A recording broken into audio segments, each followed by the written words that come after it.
우리 특세 마지막 날 한 주 동안 또 수고하신 모든 분들 서로를 향해서 격려의 박수 한번 할까요? 수고하셨습니다. 네. 수고 많으셨고요. 또 새해 복 많이 받으시기를 바랍니다. 오늘 마지막 우리가 기억인데요. 다시 깃발을 들자, 이런 설교 제목을 잡아봤습니다. 아니 도대체 깃발을 왜 드나, 운동회도 아니고, 그런 생각하시는 분 계시지 않을까 생각하는데요. 신앙인이 들어야 할 깃발이 있습니다. 신앙인이 들어야 할 깃발이 있어요. 오늘 본문에 아말렉 전투가 나타나죠. 출애굽기에서. 너무나 유명한 전투입니다. 모세가 손을 들면 이기고 손을 내리면 져서 이 아론과 홀이 모세의 팔을 붙잡고 계속해서 손을 들도록 했던, 그래서 결국 전투를 이긴 그런 내용이죠. 그런데 우리가 이 전쟁의 배경을 조금 알면 이 전쟁의 의미를 더 잘 알 수가 있어요. 오늘 이 출애굽기 바로 앞에 본문인 출애굽기 17장 1절부터 7절에서 무엇을 소개하냐면, 이스라엘 백성이 르비딤이라는 곳에 도착을 했습니다. 그런데 그곳에 물이 없었어요. 물이. 백성들이 갈증이 나고 탈수 현상이 나고 그러니까 모세를 원망하기 시작합니다. 그래서 하나님께서 모세에게 호렙산에 있는 반석을 쳐라, 이렇게 말씀하셨어요. 그리고 본문에 보면 반석을 쳤다라고 합니다. 물이 나와서 백성이 마셨겠죠. 근데 그 내용은 기록되어 있지 않고 이 장소를 마사는 시험이란 뜻입니다. 또 무리바, 다툼이란 뜻이에요. 시험과 다툼의 장소라고 부르게 되었어요. 이것이 이제 스토리가 마무리가 되면서 8절, 오늘 본문 8절에 그때에 하면서 본문이 시작됩니다. 이렇게 다투고 시험하고 있을 때, 하나님을 시험하고 이스라엘 백성들이 서로 다투고 모세에게 원망하고 있을 바로 그때, 물도 없어서 그렇게 힘들어하고 있었던 바로 그때 아말렉이 쳐들어온 거예요. 이 사실을 신명기 25장 17절 18절에서 이렇게 다시 한번 회고합니다. 뭐라고 회고하냐면, 너희는 애굽에서 나오는 길에 아말렉이 내게 행한 일을 기억하라. 무슨 일을 행했냐면, 곧 그들이 너를 길에서 만나 내가 피곤할 때에 내 뒤에 떨어진 약한 자들을 쳤고, 이렇게 기록되어 있어요. 너희가 물도 못 마시고 피곤하고, 그리고 뒤에 지금 떨어져 있는 약자들, 노약자들, 어린이들, 또 여인들을 아마 먼저 쳤던 것 같아요. 그렇게 악한 일을 행했다라고 신명기에서 이 본문을, 이 사실을 회고합니다. 정리하자면 이스라엘은 광야에서 연약한 상태였어요. 또 이 이스라엘은 군대로서 조직되어 본 경험이 한 번도 없습니다. 다 노예였죠. 한 번도 제대로 된 전투를 해본 적이 없었어요.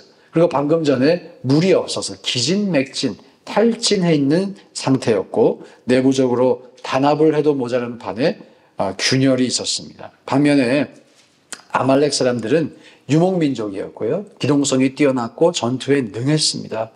또 게릴라 전술로 이스라엘의 뒤쪽부터 약한 자들을 먼저 친 거예요. 자, 그러면 상식적으로 누가 이길까? 누가 이기겠어요? 이스라엘이 패배하는 것이 당연한 결과입니다. 당연한 결과이죠. 그런데 이스라엘이 승리합니다. 하나님께서 패배하는 것이 당연한 이 전투를 승리하게 해주심으로 인해서 이것을 기록하라라고 모세에게 명령하시죠. 불가능해 보이는 전투를 승리하게 하신 것, 하나님이심을 기억하라는 것입니다. 그리고 여기에 하나님의 이름이 한 가지 등장합니다. 여호와 니시. 그렇죠? 여기서 여호와 니시라는 것이 여호와는 나의 깃발이라는 의미예요. 니시가 깃발입니다. 그리고 깃발이 상징하는 것이 무엇일까요? 승리입니다. 우리가 종종 여호와는 승리 하나님, 여호와 니시, 바로 이렇게 연결하는데, 여호와가 나의 깃발이다. 또 그 깃발이 상징하는 것이 승리이기 때문에 그렇게 해석을 하는 것입니다. 자, 사랑하는 여러분, 저는 여러분들이 올 한 해를 시작하시면서 우리에게 승리를 주시는 하나님을 신뢰하시기를 축복합니다. 이것이 다시 깃발을 들자는 의미예요. 특별히 오늘 본문에 방금 전까지 물이 없고 하나님을 원망했고 또 균열되어 있던, 내부적으로는 완전히 침체기에 있었던 이스라엘입니다. 하나님이 계신가 안 계신가를 시험하던 백성들이었어요. 영적으로도 최악의 상황이었습니다. 그러나 하나님께서 그 최악의 상황에서도 하나님을 의지할 때 최고의 승리를 주셨습니다. 이것을 우리가 기억할 수 있기를 원합니다. 여러분의 삶이 지금 최악을 경험하고 있을지라도 하나님을 의지할 때 승리가 허락될 줄로 믿습니다. 작년 한 해 어둡고 아프고 또 잊어버리고 싶은 기억뿐이었다라고 할지라도 하나님을 의지할 때 여호와 니시, 그 하나님께서 우리에게 승리를 주실 줄 믿습니다. 이 승리를 얻기 위해 제가 두 가지 말씀을 드리고자 해요. 첫째, 승리는 하나님께서 주시는 것임을 우리가 기억하기 원합니다. 15절과 16절 말씀에 보면 한 번 더 읽어볼까요? 출애굽기 17장 15절과 16절 시작. 모세가 제단을 쌓고 그 이름을 여호와 니시라 하고 이르되 여호와께서 맹세하시기를 여호와가 아말렉과 더불어 대대로 싸우리라 하셨다 하였더라. 16절에 보면요, 여호와께서 맹세하시기를 여호와가 아말렉과 더불어 대대로 싸우리라 하셨다 하였더라. 예, 작년 우리 교회의 표 하나님이 주어가 되시는 해. 제가 그 표를 참 하나님이 진정으로 우리에게 주신 표라고 믿어져요. 그 표 덕분에 여러분 성경을 읽으실 때 하나님이 주어가 되시는 센텐스가 눈에 들어오시기 시작하실 것입니다. 오늘도 마찬가지죠. 여호와가 아말렉과 더불어 대대로 싸우리라. 여러분, 전쟁은 누가 하십니까? 우리가 하는 것이 아니에요. 하나님이 하신 줄 믿습니다. 전투를 마친 이스라엘 백성들에게 다시 한번 각인시키는 것이죠. 출애굽을 해주셨던 하나님께서 전쟁도 승리로 이끄신다. 우리가 어떠한 삶의 형편에 처하든지 이 사실을 기억할 수 있기를 원합니다. 하나님은 우리와 함께 하시고요, 우리를 위해 싸우시는 줄 믿습니다. 출애굽을 했던 이스라엘 백성이 홍해 앞에 멈춰섰던 적이 있었어요. 출애굽기 14장의 그것을 기록합니다. 자, 이제 바로의 군대가 뒤에서 대고닥 쫓아오고 있고 앞에는 바다가 있고 이제 죽은 목숨이에요. 파리 목숨이죠. 더 이상 소망이 없습니다. 그때 백성들이 원망했어요. 또 원망했어요. 모세를 향해서 애굽 사람을 섬기는 것이 광야에서 죽는 것보다 낫겠노라, 이렇게 원망을 했어요. 그때 모세가 출애굽기 14장 14절에서 이렇게 말합니다. 여호와께서 너희를 위하여 싸우시리니 너희는 가만히 있을지니라. 여호와께서 너희를 위하여 싸우시리니 너희는 가만히 있을지니라. 여러분, 우리의 삶 가운데 홍해가 펼쳐져 계십니까? 다른 말로 내가 할 수 있는 것이 도저히 없는 상황 가운데 여러분 처해 계신가요? 기억해야 됩니다. 그때가 바로 하나님께서 우리를 위해서 싸우시는 시간입니다. 하나님을 바라보시길 축복합니다. 어떠한 상황에 놓이든지, 내 인생에 담이 있든지 파도가 있든지 바다가 앞을 가리고 있든지 우리가 담대하게 고백해야 돼요. 저를 한번 따라 하실까요? 하나님이 나를 위해 싸우신다. 하나님이 내게 승리를 주신다. 또 신명기 31장 8절에 이런 말씀이 있습니다. 여호와 그분이 내 앞에서 가시며 우리 앞에서 가시며 너와 함께하사 너를 떠나지 아니하시며 버리지 아니하시니 두려워하지 말라. 하나님이 최소한 네 가지를 하신대요. 첫째, 우리 앞에서 가십니다. 앞서 가시며 길을 만드십니다. 둘째, 우리와 또한 함께 하십니다. 셋째, 떠나지 않으시고요. 넷째, 버리지 않으십니다. 그래서 결론이 무엇인가요? 두려워하지 마라. 두려워하지 마라. 두려워하지 말라. 강하고 담대하라. 이 말씀이 성경에 자주 반복이 되죠. 사랑하는 여러분, 두려워하지 맙시다. 하나님이 우리에게 승리를 주실 것이기 때문에 강하고 담대하기를 축원합니다. 올 한 해 우리 교회에 큰 승리가 있을 줄 믿습니다. 개인과 가정과 일터에 큰 승리가 있을 줄 믿습니다. 이 사실을 굳건히 믿는 우리 모두가 되기를 주의 이름으로 축복합니다. 두 번째, 우리가 승리를 위해서 기억해야 될 것이 있는데요. 승리를 원한다면 우리가 해야 할 일이 또 있어요. 기도해야 합니다.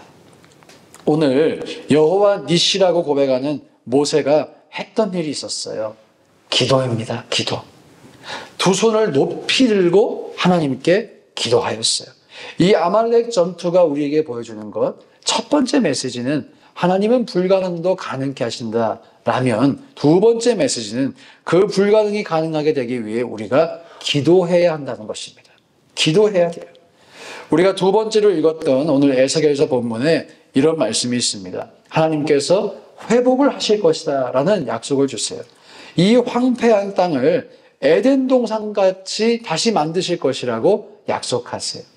황폐한 땅이, 황무지가 에덴 동산같이 된다. 얼마나 아름다운 회복의 말씀입니까? 그런데 37절에 이런 말씀이 있어요. 주 여호와께서 이같이 말씀하셨느니라. 그러니까 앞에 이런 회복의 약속을 말씀하셨다. 그래도 이스라엘 족속이 이같이 자기들에게 이루어 주기를 내게 구하여야 할지라. 하나님이 약속을 주셨어요. 하나님의 계획은 회복이에요, 축복이에요, 승리입니다. 승리를 주시는 것입니다. 그래도 이스라엘 족속이 이같이 자기들에게 이루어 주기를 내게 구하여야 할지라 라고 말씀하셨어요. 사랑하는 여러분, 이 사실을 기억할 수 있기 원합니다. 아말렉 전투의 이야기로 돌아가 보겠습니다. 아말렉 전투에서 하나님이 그냥 승리를 주실 수도 있었죠. 방금 전에도 반석에서 물을 내셨고 홍해 바다에 애국 군대를 수장시키기도 하셨다면 지진을 내시거나 땅을 잠깐 열어서 아말렉 군대를 싹 삼키고 다시 닫아도 괜찮죠. 그렇게 하실 수도 있었어요. 그러나 하나님께서는 모세로 하여금 기도하게 하셨어요. 그리고 아론과 훌이 그 기도를 또한 돕게 하셨어요. 저는 아론과 훌이 기도를 돕는 그것이 중보기도라고 해석이 됩니다. 기도의 힘, 중보기도의 힘, 이 기도의 힘과 중보기도의 힘이 있다는 것을 말씀해 주시기 위해서 하나님께서 기도를 사용하십니다. 하나님의 애초의 계획은 승리였고 축복이었지만 그래도 기도해야 된다는 것을 본문이 말씀해 주고 있다는 것이죠. 사랑하는 여러분, 저는 올 한 해 여러분을 향한 하나님의 계획을 제가 알까요, 모를까요? 예, 저 알아요. 어떻게 아느냐? 예, 성경에 써 있어요. 예레미야 39장 11절에 여호와의 말씀이니라. 너희를 향한 나의 계획을 내가 알고 있나니 평안이요 재앙이 아니니라. 너희에게 미래와 희망을 주는 것이니라. 이 정도만 안다고 할 수 있겠죠? 이제 여러분도 아시죠? 여러분을 향한 하나님의 계획이 무엇입니까? 평안입니다. 미래가 있는 것입니다. 희망이 있는 것입니다. 또 오늘 본문의 용어를 덧붙이자면 승리인 줄 믿습니다. 이 하나님의 계획은 우리가 기도할 때 이 땅에 터치다운 할 줄 믿습니다. 오늘 특세 마지막 날 정말 잘 나오셨어요. 이 메시지를 꼭 들으셨어야 됐어요. 이제 마지막 날이니까 오늘로 기도를 그만해도 되겠다라고 생각하지 마시고 이제부터 기도해야겠다라고 마음 먹으시기를 축복합니다. 잠깐 또 쉬시긴 하시지만 쉬시긴 하셔야겠지만 우리 심호흡을 길게 하고 올 한해 우리가 기도하리라. 하나님께서 나를 향해 가지고 계신 그 계획이 내 인생 가운데 이루어지도록 뜻이 하늘에서 이루어진 것 같이 이 땅 가운데 이루어지기를 내가 기도하리라. 기도하셔서 승리를 맛보시는 우리 모두 되기를 주의 이름으로 축복합니다. 함께 기도하실 때